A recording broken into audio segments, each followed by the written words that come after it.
Right now, your mind may be replaying an offhand comment you made to a colleague hours ago. Or perhaps you are tracking the low, persistent tightness at the base of your skull, while your thoughts anxiously walk through tomorrow. Maybe you came here because you are deeply weary of your own intellect, tired of the relentless commentary that turns every simple conversation into a problem to be solved before dawn. It is an exhausting way to live, carrying a mind that refuses to lay down its arms even when the body is aching for rest. The room around you may be dark, but inside your head, a frantic machinery is still running, trying to predict, analyze, and secure a world that cannot be controlled from a mattress.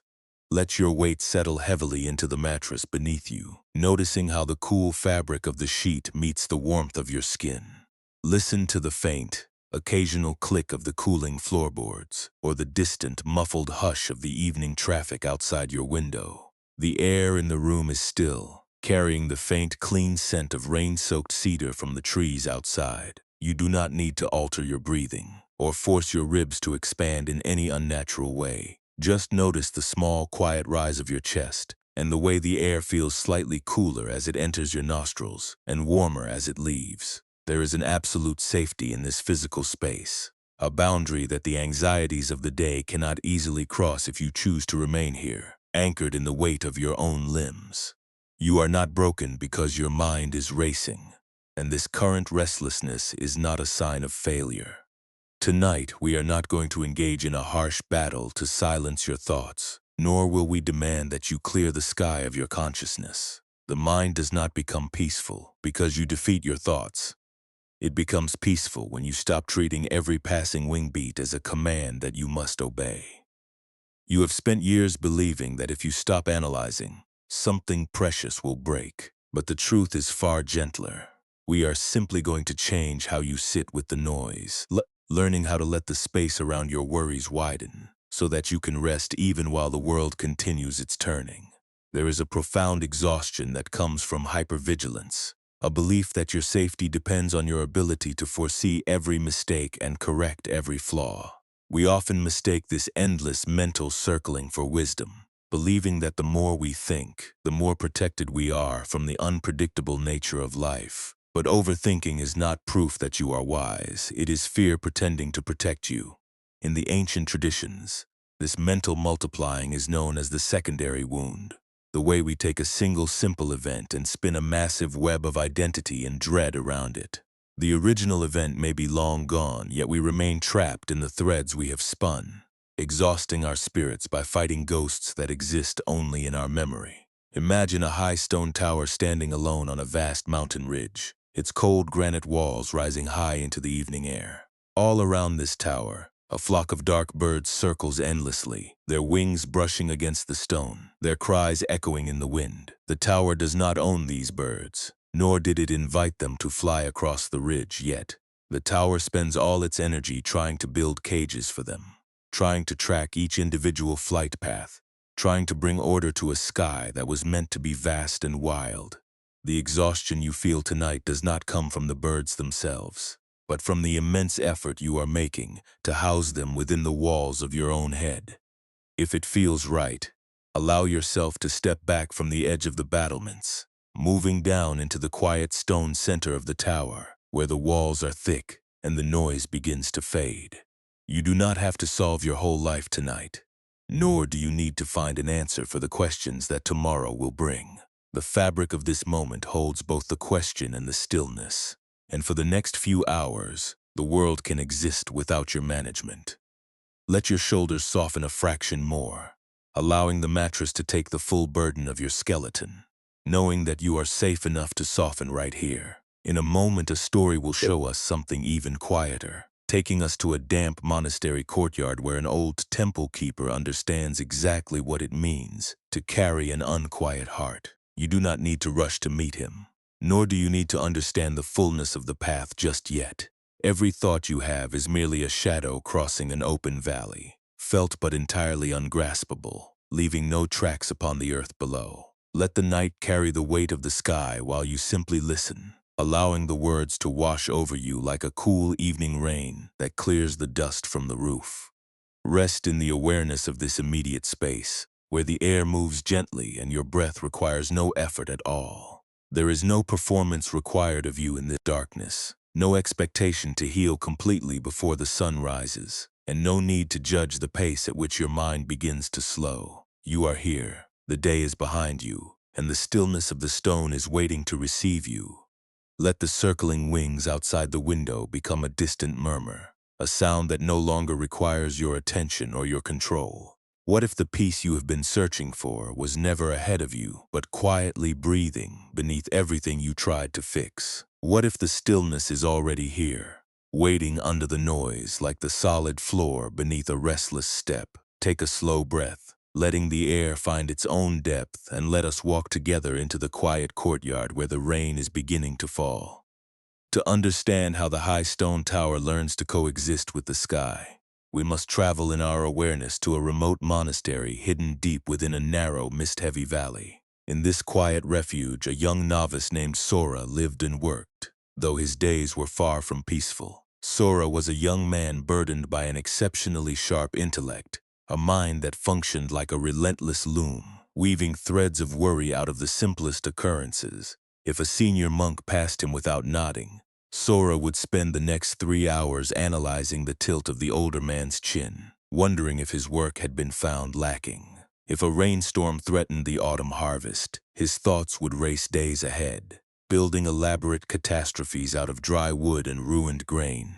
His skull felt like a crowded market at midday, full of competing voices, endless predictions, and the heavy friction of a self that could never stop defending its own boundaries. The other novices noted his diligence, but they also saw the deep lines of exhaustion carved around his eyes and the rigid posture of his neck. Sora felt entirely isolated within his own skull, believing that his survival depended on this constant vigilance. Yet his spirit was quietly breaking under the weight. One dark, chilly evening, after the final bells had sounded across the valley, a steady autumn drizzle began to fall. Pattering softly against the tiled roofs, the air smelled of wet cedar and cold earth, a clean, sharp scent that usually brought quietness to the mountain. Sora, however, was trapped in a fierce internal storm of anxiety, replaying a minor mistake he had made during the midday meal presentation. Unable to face the silence of his small sleeping mat, he walked out into the damp courtyard, his bare feet sliding slightly on the wet cobblestones. In the center of the open courtyard stood a small wooden pavilion, and beneath its shelter sat Master Jun, the elderly keeper of the temple sanctuary. Master Jun was a man who moved with the deliberate gravity of an ancient tree, his broad hands permanently darkened by decades of cleaning oil lamps and handling charcoal. When Sora approached, the old keeper did not look up immediately, continuing to focus on a large, tarnished copper incense basin resting on a low cedar table between them.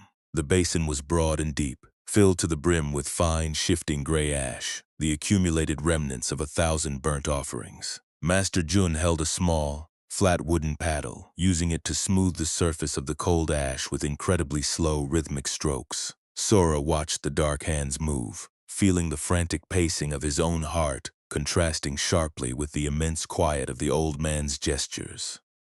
Master Jun noticed the tight lines in the young man's forehead and the hurried rhythm of his breathing. The keeper laid the wooden paddle down on the table, the small piece of wood making a soft, hollow sound against the cedar. He looked into Sora's eyes, his expression completely neutral yet profoundly attentive, carrying the stillness of a deep well. Master Jun asked, "What brought the novice out into the wet dark when the rest of the monastery had already surrendered to sleep?" Sora let out a long, ragged sigh, his voice trembling slightly, as he admitted that his mind was simply too loud to allow for rest. He explained that he felt like he was constantly chasing his own thoughts, trying to catch them, organize them, and prevent them from causing ruin. He confessed that he was profoundly tired of the stone walls in his own head, tired of the endless circling of his fears. Master Jun remained silent for a long time, listening to the steady drumming of the autumn drizzle on the roof of the pavilion.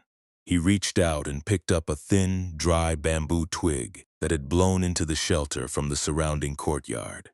Instead of speaking, the old keeper thrust the tip of the twig deep into the center of the copper basin, stirring the fine gray ash with a sudden, vigorous motion. The neat, smooth surface vanished instantly, replaced by a chaotic vortex of gray dust that swirled up into the damp air between them.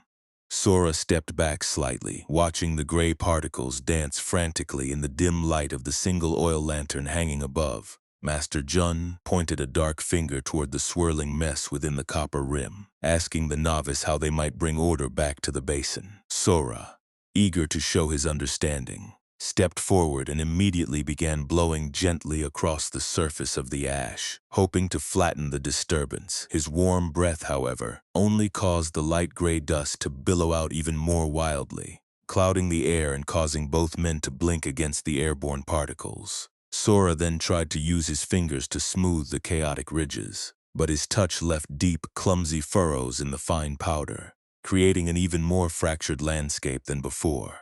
He stopped, his hands suspended in the air, his face flush with a sudden, painful realization of his own helplessness. Master Jun watched the young man's frustration, his voice dropping to a low, resonant murmur that seemed to blend with the sound of the falling rain. The keeper stated that when the ash is disturbed, the foolish traveler tries to force it flat with his hands, or blow it away with his will. He noted that every movement of the hand only adds new ridges, and every breath of the will only scatters the dust into the wider air. The old man then folded his large hands into his lap, leaning back slightly into the shadows of the wooden pavilion. He told Sora to simply sit down, to leave the copper basin exactly as it was, and to watch the nature of the ash when it was completely ignored. Sora sat down on the cold wooden floorboards, his eyes fixed on the ruined surface of the gray powder within the tarnished metal container. For several long minutes, nothing seemed to change. The ridges remained sharp, and the fine dust continued to hang suspended in the humid evening air. The young novice felt an intense urge to react, to fix the mess, to do something that would justify his presence in the pavilion, yet the old keeper remained perfectly immobile beside him, breathing with a slow, unhurried depth that seemed to anchor the entire space. Sora forced himself to remain still, letting his hands rest loosely on his knees, consciously mimicking the absolute surrender of the old man's posture. Slowly, imperceptibly, the magic of non-doing began to unfold within the small copper circle. The light dust that had been floating in the air began to lose its momentum, drifting downward through the damp atmosphere like microscopic flakes of gray snow. The sharp, chaotic ridges that Sora had created with his frantic fingers began to settle under the heavy humidity of the autumn night. The air cleared, the odor of old incense settled back into the metal, and the chaotic vortex gradually gave way to a quiet, natural stillness. Without a single hand being lifted, without a single command being issued, the basin was returning to its own baseline of profound, unbothered rest. Sora watched this slow settling, and as the last grain of ash found its place of rest, something shifted deep within his own chest. He looked at his own hands, then at the smooth gray surface, realizing that the exhaustion he carried was entirely self-authored.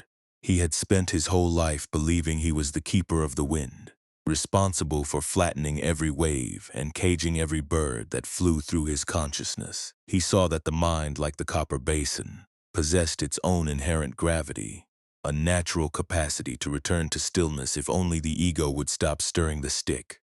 Master Jun reached out and gently slid the copper basin closer to the young novice, the heavy metal making a dull, scraping sound against the cedar table. The old keeper looked at the smooth gray surface, then at the young man's softening features, his eyes holding a profound, silent understanding. He whispered that the basin does not hate the ash for being disturbed, nor does the ash fight the stick that stirs it into motion. The keeper noted that the mistake lies in believing that the hand must fix what the wind has touched.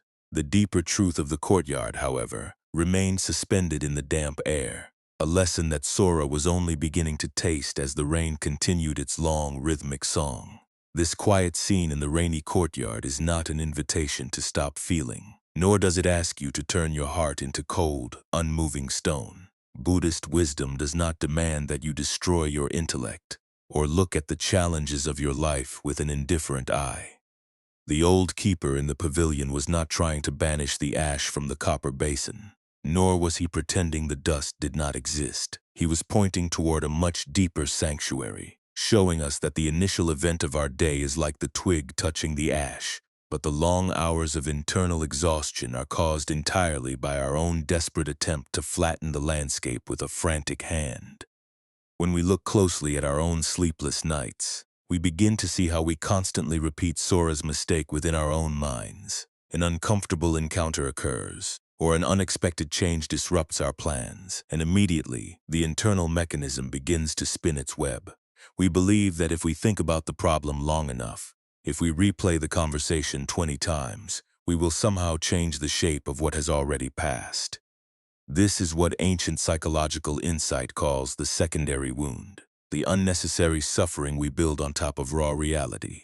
The original encounter lasted only a single minute, yet we allow the echo of that minute to occupy our thoughts for hours, building a massive fortress of defense out of thin air. Consider how this manifests in your own life as a tight, heavy grip, a persistent feeling that you must manage every variable or face total disaster. We often confuse this desperate mental gripping with genuine care, telling ourselves that if we stop worrying, it means we have abandoned our responsibilities. But this constant friction is not true care. It is fear masquerading as protection. True presence is like the open space of the courtyard, wide enough to receive the rain without trying to push the drops back into the sky. When you allow the space around your anxiety to widen, you are not giving up on your life. You are simply letting go of the exhausting illusion that your anxiety can control the weather. Every thought that enters your mind is a temporary movement, a passing bird whose shadow falls upon the stone for a brief moment before vanishing into the dusk. The problem is that we do not let the shadow pass. We try to grab the shadow, believing it is a permanent part of the tower wall.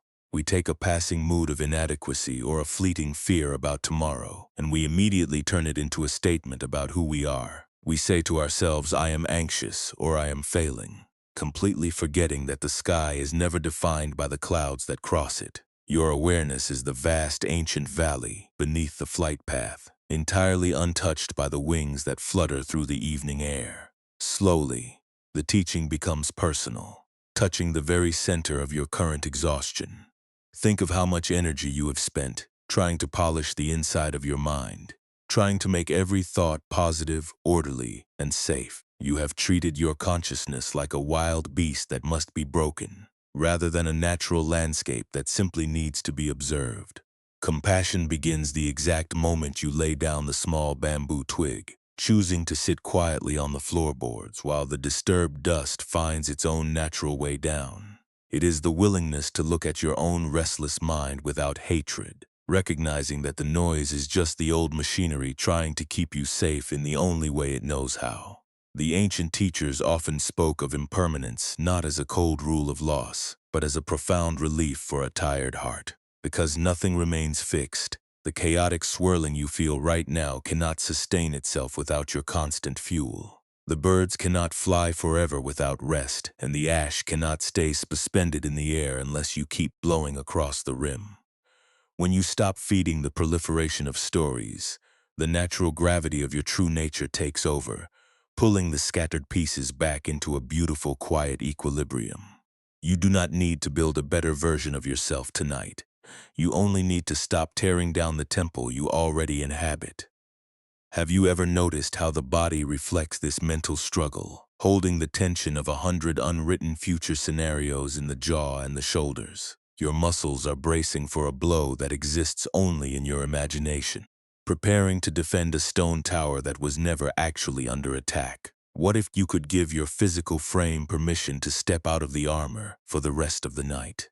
The bed beneath you is solid, the air is cool, and the world is capable of spinning without your analytical assistance for a few hours. Letting go is not an act of courage that you must manufacture. It is simply the natural result of realizing that you are holding a hot coal. In a moment, this story will show us something even quieter, moving from the courtyard to a windy ridge where a different kind of struggle awaits. But before we journey there, let your awareness rest in the absolute simplicity of this present room.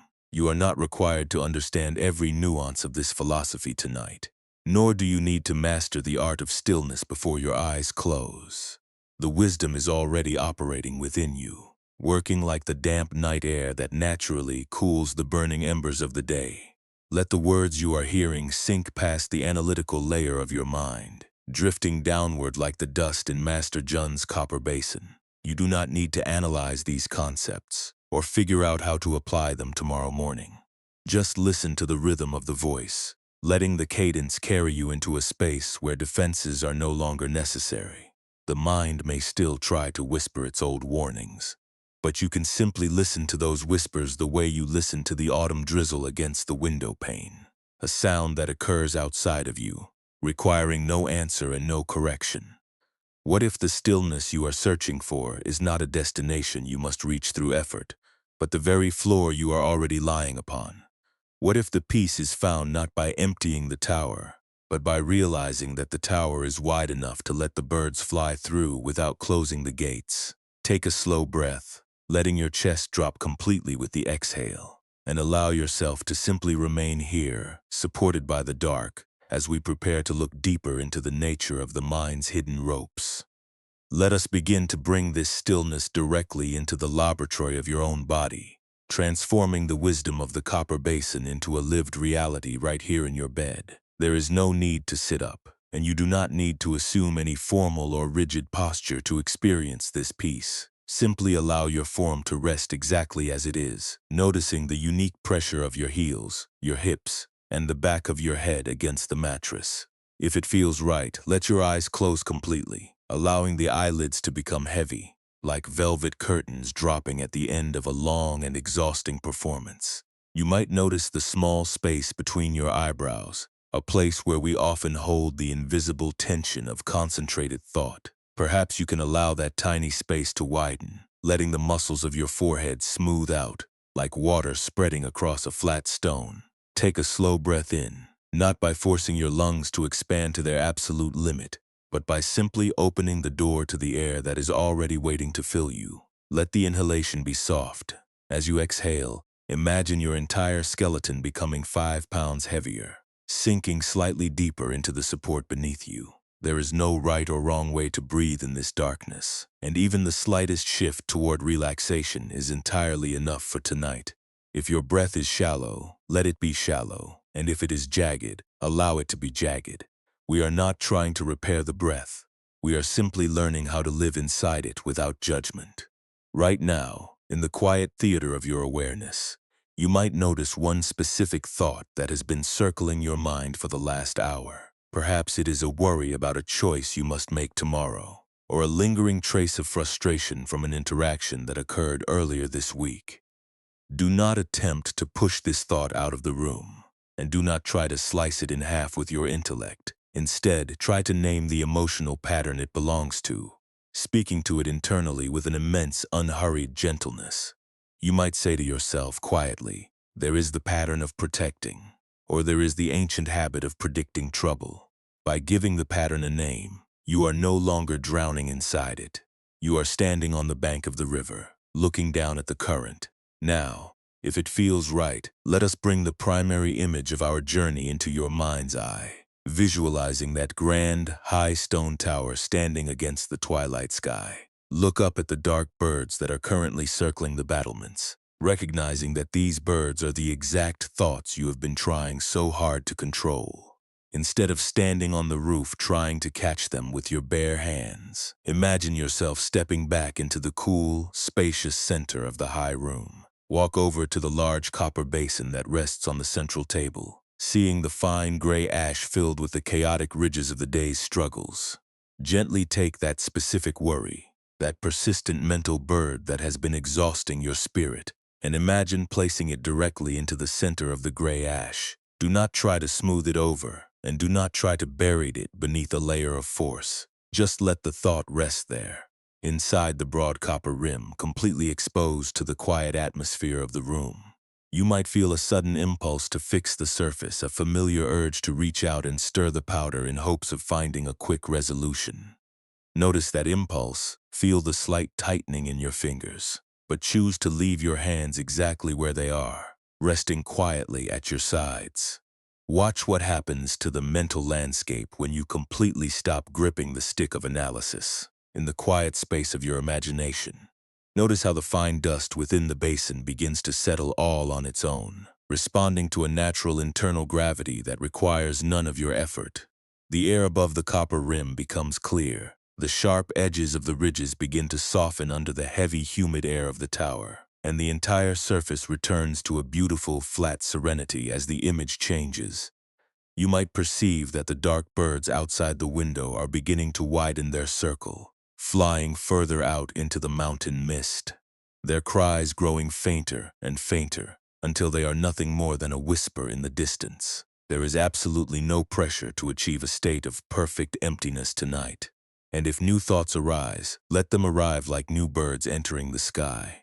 Even noticing that your mind has wandered is a profound act of mindfulness, a moment of awakening that deserves your gentleness, not your frustration. You can return to the weight of your body whenever you are ready, anchoring your attention in the simple sensation of your chest rising and falling in the dark. You are not required to complete your healing before the dawn breaks, and you do not need to force the exhaustion to disappear by sheer will.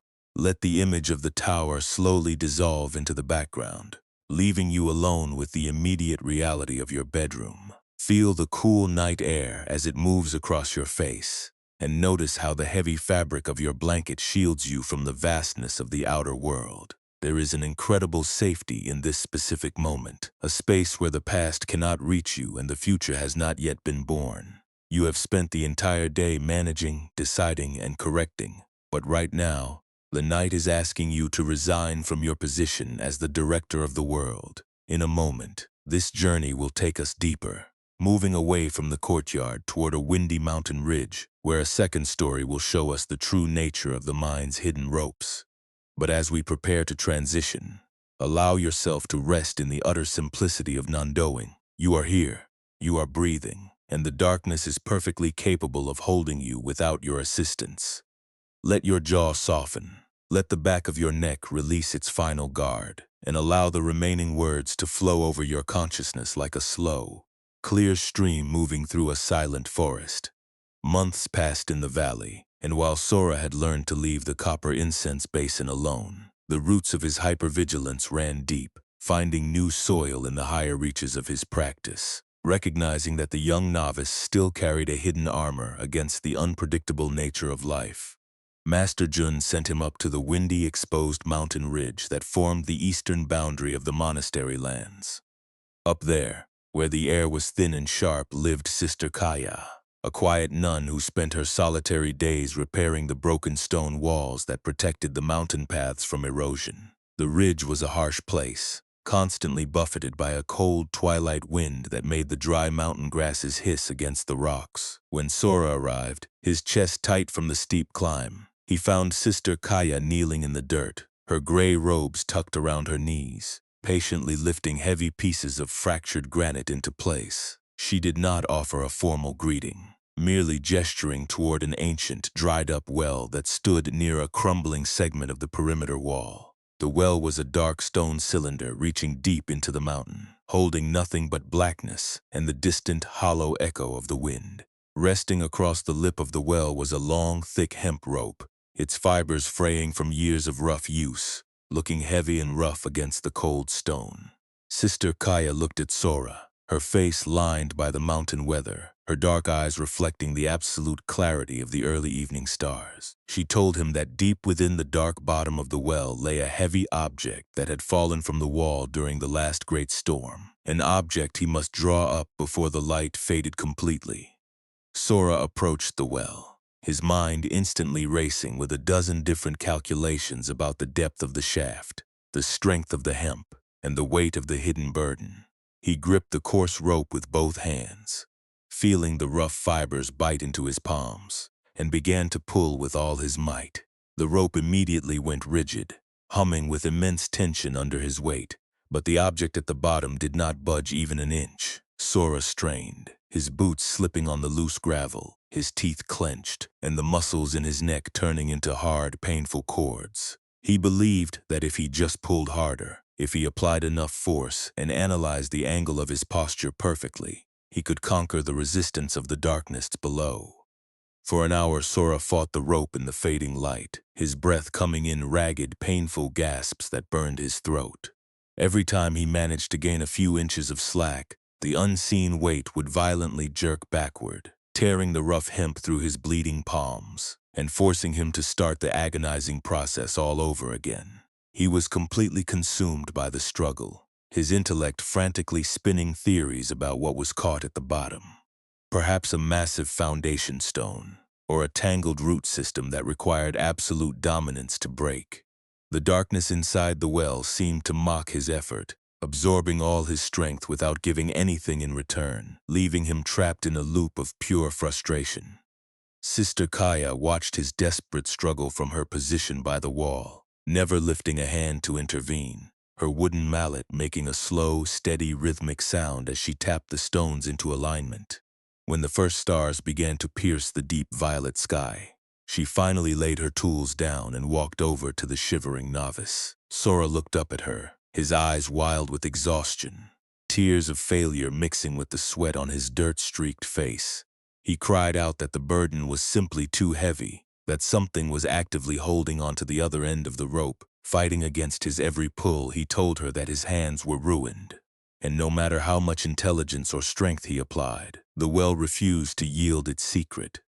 Sister Kaya reached out her own weathered hand, placing her palm gently over Sora's white, trembling knuckles, which were still locked in a death grip around the hemp. She looked down into the black abyss of the stone shaft, her voice remarkably calm against the rising mountain wind. She whispered to him, asking what he thought would happen if he simply stopped pulling the rope. Sora looked at her in absolute disbelief, his intellect instantly screaming that if he let go, the weight would fall forever, the rope would be lost, and his mission would end in total failure. He explained frantically that he could not release his grip, because the moment he loosened his fingers, the darkness would win and everything would drop into the void. Sister Kaya smiled faintly, a gentle expression that held no judgment, only a deep, spacious compassion for his self-imposed torment. She told him that the darkness is not holding the rope, nor is there a monster at the bottom fighting against his spirit. She explained that the weight he is fighting is nothing more than the friction of his own refusal to accept the depth of the well. With a sudden, deliberate movement, she pulled his hands away from the hemp, forcing his bleeding fingers to open flat toward the evening sky.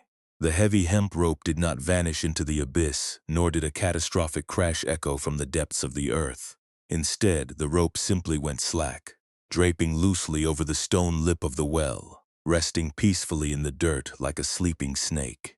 Sora stood perfectly frozen, his breath caught in his chest, waiting for the disaster that his overthinking mind had guaranteed would happen.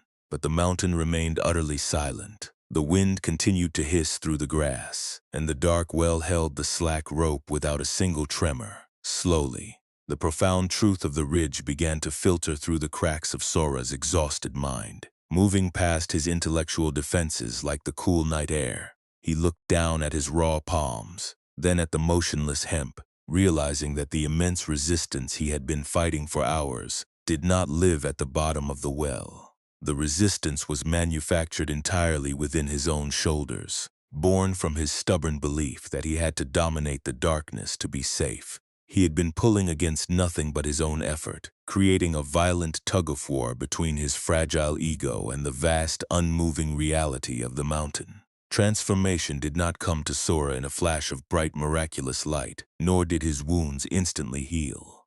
Instead, it manifested as a small, subtle shift in the way his chest met the next breath. He did not try to climb back down the mountain, nor did he try to pretend the well was empty. He simply sat down in the dirt right next to the stone lip, letting his hands rest flat on his knees, exposed to the cold twilight wind. For the first time in his life, he did not try to calculate the depth of the hole, or worry about what was hidden in the dark below. He allowed the well to be deep, he allowed the rope to be slack, and he allowed himself to be a student who did not have all the answers. Sister Kaya sat down beside him on the earth, her gray robes blending with the shadows of the granite walls. She reached into her sleeve and produced a small piece of clean cloth, gently wiping the dirt from his torn knuckles without speaking a word. The act of care was quiet and ordinary, Yet it carried an immense emotional resonance that made Sora's shoulders drop another inch. He looked out over the vast valley below, watching the lights of the monastery flicker like tiny stars in the heavy mist, understanding that true discipline was not the art of pulling harder, but the wisdom of knowing when the rope is no longer serving the journey. This quiet stillness on the mountain ridge brings us directly to the core of the psychological landscape you inhabit every night. We can now look clearly at the deep internal mechanisms that keep your mind spinning its wheels long after the sun has set. When we examine the exhaustion of an overactive intellect, we discover a hidden habit that almost everyone carries without realizing it. We are not just thinking because we have tasks to complete. We are thinking because our deeper psychology treats constant analysis as an emotional shield against the unpredictable nature of the world. We believe, down in the quietest dark of our hearts, that if we stop predicting what might go wrong, we will be left entirely unprotected against the changes that life brings. This hidden mechanism operates through a subtle form of self-judgment, a pattern where we try to correct our perceived flaws by using internal shame as a weapon. You might find yourself replaying a past conversation, picking apart your tone or your words, attempting to fix a version of yourself that no longer exists. The mind tells you that this harsh dissection is a form of self-improvement, a necessary discipline to ensure you perform better during the next interaction. But this constant scrutiny is actually a deep, quiet refusal to accept the reality of who you were in that specific moment. We build an entire identity out of these past moments of friction, wrapping ourselves so tightly in our worries that we mistake the heavy weight of our armor for the true shape of our own skin. Buddhist insight looks at this perpetual struggle and introduces a beautiful, liberating distinction that can change how you relate to your worst nights. There is a vast difference between the raw facts that life delivers to our doorstep and the heavy layers of secondary distress that our own minds wrap around those facts. The first event is simply what occurs: an unexpected rejection, a difficult conversation, or a physical ache in the body. This initial experience is like a sudden gust of wind that blows across the ridge, an inevitable part of living in an open, changing world. The true exhaustion, however, begins when the mind decides that the wind is an insult, an emergency that must be solved by building an immediate stone wall to stop the air from moving. We try to use our intellect to build these massive, rigid walls, spending hours rehearsing future scenarios and analyzing past errors in a desperate bid for total certainty. But the peace you are looking for does not come from making the mountain perfectly quiet, or preventing the wind from ever blowing across the stone. Peace begins when you realize that your awareness is not the fragile wall that gets battered by the weather, but the open space of the ridge itself, a space that lets the storm pass through without retaining a single scratch. When you shift your relationship with the wind, you stop treating the movement of the air as a threat to your survival, and the endless tug-of-war with the rope finally comes to a halt. Think of how much lighter your spirit becomes when you realize you do not need to convert every passing thought into a solid truth about your character. A thought is merely a brief, temporary weather event within the mind, a small cloud that forms, drifts across the sky, and naturally dissolves when it runs out of moisture. It does not possess any real authority over you, and it only gains power when you reach out your hands to grab it, believing you must cage it within your stone tower. The old nun on the ridge showed us that the rope only hurts when you are actively trying to drag the dark bottom of the well up into the light. The moment you open your palms, the rope becomes a harmless length of hemp resting in the dirt, completely devoid of any power to pull you down.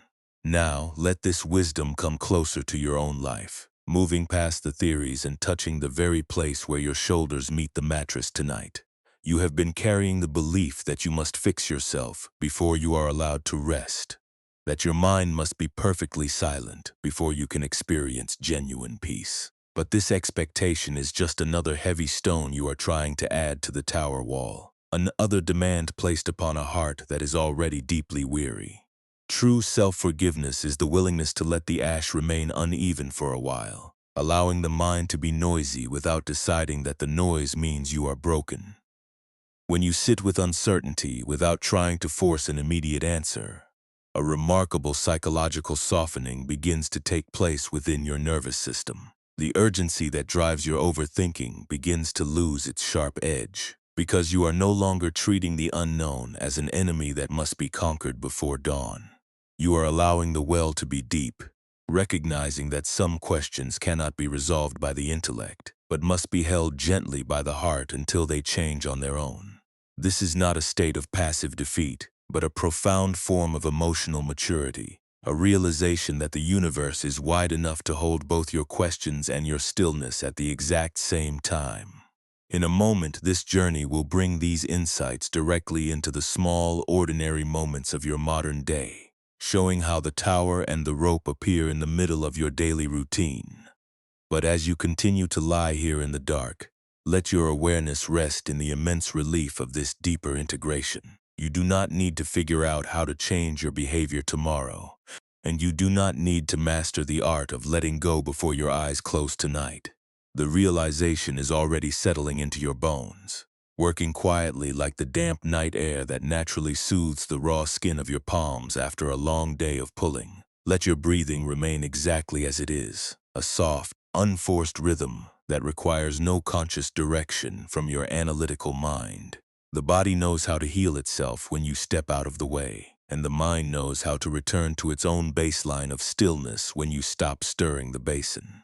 You are safe enough to drop the rope entirely, safe enough to let the birds fly away into the mist, and safe enough to trust the solid earth beneath you. Allow the space around your thoughts to become vast and wide, a dark valley that holds the quiet night with absolute grace. Now let this wisdom come closer to your own life, moving out of the silent mountain temple and into the crowded, hurried spaces of your modern morning. The ancient stones in the quiet valleys are not just scenery for a story. They are maps of your own heart as you navigate the quiet pressures of the digital age. Think of how frequently the frantic stone tower operates in the middle of a regular afternoon, or how tightly your fingers grip the rope when you are simply waiting for a reply to a text message.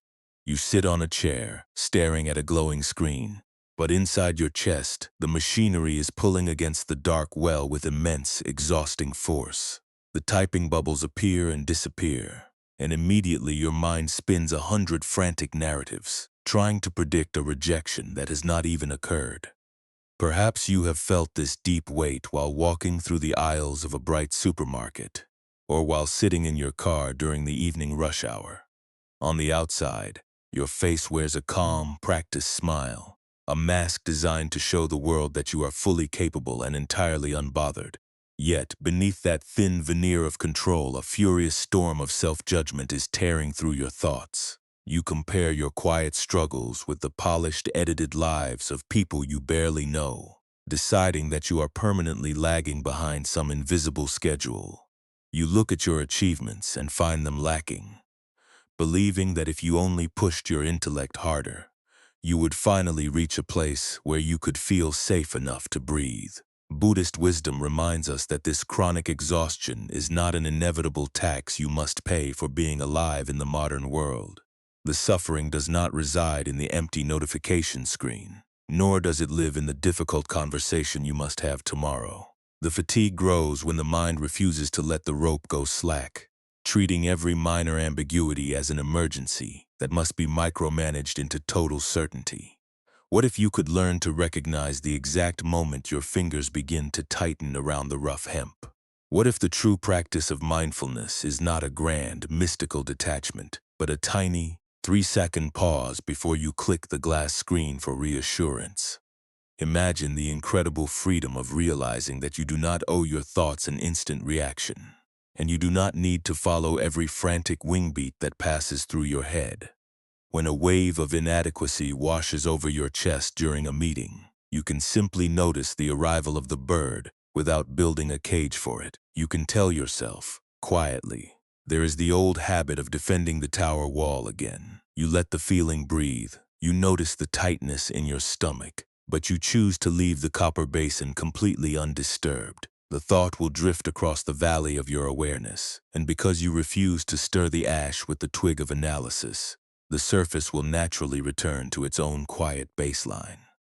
This ordinary transformation shows up as a soft, radical permission to rest without needing to earn your place on the earth through endless productivity.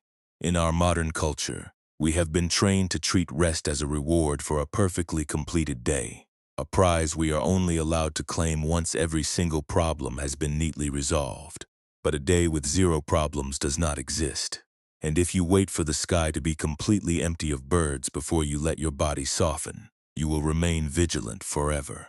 True wisdom is the willingness to let the basket remain heavy on the ground while you lie down in the grass beside it. You allow yourself to be tired. You allow the day to be imperfect, and you trust that the night is wide enough to hold your unfinished business without your management. Consider how this alters the way you hold your relationships, allowing you to care deeply for the people in your life without attempting to dictate the path they walk. When you love someone with a clenched fist, your care turns into a heavy burden of anxiety, a constant vigilance that tries to protect them by controlling every choice they make. By loosening your grip, you are not abandoning your love. You are simply changing your relationship with the unpredictable nature of their journey. You become like the silent pavilion that shelters the traveler from the rain, offering a steady, unmoving warmth without demanding that the weather change to suit your comfort. You act with a soft clarity, doing what can be done with your hands, and then you step back, letting the river move at its own natural pace. Even when you lie awake at 3 in the morning, and the old errors of your youth come visiting like ghosts in the dark, you can practice the discipline of non-doing. The mind will try to pull you into the deep shaft of the well, whispering that if you just analyze that old mistake one more time, you will finally find the closure you deserve. In that exact moment, you can choose to breathe before you react, feeling the physical touch of the pillow against your cheek instead of entering the argument. You do not have to pretend the mistake did not happen, and you do not need to force the memory to vanish through sheer willpower. You simply let the rope rest loosely on the stone lip, allowing the darkness to be dark without deciding that you must descend into it tonight. Slowly, the frantic urgency of the ego begins to dissolve, replaced by a steady, poetic rhythm that grounds you in the immediate beauty of the present room. You begin to understand that the life you were trying so desperately to control has been waiting all along for you to trust its inherent gravity. You are not the keeper of the wind, and your survival does not depend on your ability to foresee every storm that gathers on the horizon. Let the modern world spin its intricate webs of comparison and haste outside your door, while you remain anchored in the simple sanctuary of your own skin. In a moment, our journey will reach its final destination, slowing the cadence of the words down to a hypnotic whisper as the whole teaching dissolves into the grand, quiet evening. The high stone tower will finally surrender its walls to the darkness, and the circling birds will find their place of rest among the silent branches. But before the final images take hold, let your heart receive this simple, practical truth. You are completely permitted to drop the struggle right now. You have done enough for today, and the stillness is already breathing beneath your tired limbs, waiting to carry you into the deep rest you have so richly deserved. The room has grown completely still now, and the long, intricate paths of the day have narrowed down to this single, dark refuge. The words you have heard tonight no longer need to be carried by your intellect, nor do they require any further analysis or review. Let the ideas dissolve gently into the background of your awareness, drifting downward through your consciousness like the microscopic gray powder, settling within the quiet rim of the copper basin. The stories have finished their turning, the characters have gone back to their quiet huts, and the mountain ridge has surrendered entirely to the vast purple dark of the evening. There is nothing left for you to track, nothing left for you to calculate, and no further lessons that must be integrated before the morning sun touches the window pane. Feel the profound weight of your physical frame as it sinks a fraction deeper into the mattress, responding to the natural gravity of the earth beneath your bed. Your legs are heavy and relaxed, completely released from the duty of carrying you through the hurried spaces of the world. Your back has abandoned its rigid stance, allowing every muscle along your spine to soften into the soft support below. The small muscles around your eyes have gone slack, and your jaw has released its final hidden guard, leaving your mouth slightly open in a state of absolute, unbothered rest. The body is returning to its own baseline of stillness, a baseline that was always waiting for you beneath the frantic commentary of the day. Listen to the slow, quiet rhythm of your breath as it moves through your body without a single command from your will. The air enters your nostrils with a cool freshness and leaves your chest with a soft, warm release that carries away the remaining tension of the day. You do not need to guide this movement. You do not need to expand your ribs, and you do not need to count the seconds between the cycles. The breath is breathing itself, operating with a beautiful natural intelligence that requires absolutely none of your analytical management. You are simply the open, silent room in which the air moves, an undisturbed valley that receives the evening breeze with total allowance. In the quiet landscape of your mind, the high stone tower is beginning to lose its sharp, rigid boundaries in the gathering dark. The cold granite walls that you built to protect yourself from uncertainty are slowly softening, turning back into the loose, natural earth from which they were first carved. The grand fortress of your ego is dissolving into the mountain air, leaving only a vast, unconfined space where the wind can move without hitting a single obstacle. There are no battlements left to defend, no gates that must be locked against the night, and no high perches where you must stand to watch for coming trouble. The tower has vanished, and only the infinite peaceful sky remains. The dark birds that circled the stone all through the daylight hours have finally grown weary of their own momentum, widening their flight path until they disappear into the distant mountain mist. The frantic flutter of their wings has ceased, and the sky has returned to its natural, uninterrupted serenity. The thoughts you carried are no longer screaming for your attention. They have lost their names, their identities, and their power to pull your spirit down into the abyss. They are merely passing shadows whose season has ended, leaving the dark vault of your consciousness completely clear, spacious, and still. The long hemp rope that you fought for so many hours lies loosely in the dirt, a completely inert string that no longer hums with the painful friction of your struggle. You have opened your bleeding palms to the evening air, and the darkness inside the well is no longer an emergency that requires your intervention. The depth of the hole is just depth, the darkness is just darkness, and the slack rope is perfectly content to rest on the stone lip without a single movement. The endless tug-of-war has ended, not because you won the battle, but because you simply chose to walk away from the line, letting the mountain hold its own mysteries while you rest your head upon the earth. Allow yourself this sacred permission to completely stop solving your life for the remainder of this night. The problems that remain unfinished are allowed to be unfinished. The questions that lack answers are permitted to remain unanswered, and the mistakes of the past are left to rest in the quiet graveyard of yesterday. The world can continue its turning without your supervision.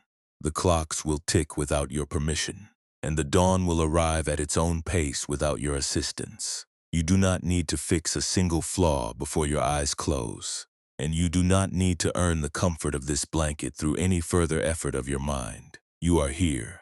The day is gone, and the absolute safety of the dark is fully ready to receive you. Let the cadence of this voice become nothing more than a soft, rhythmic murmur, a sound that blends with the gentle patter of the rain against the roof. The words are losing their shape, turning into a warm, protective mist that wraps around your senses, guiding you deeper down into the quiet waters of restorative sleep.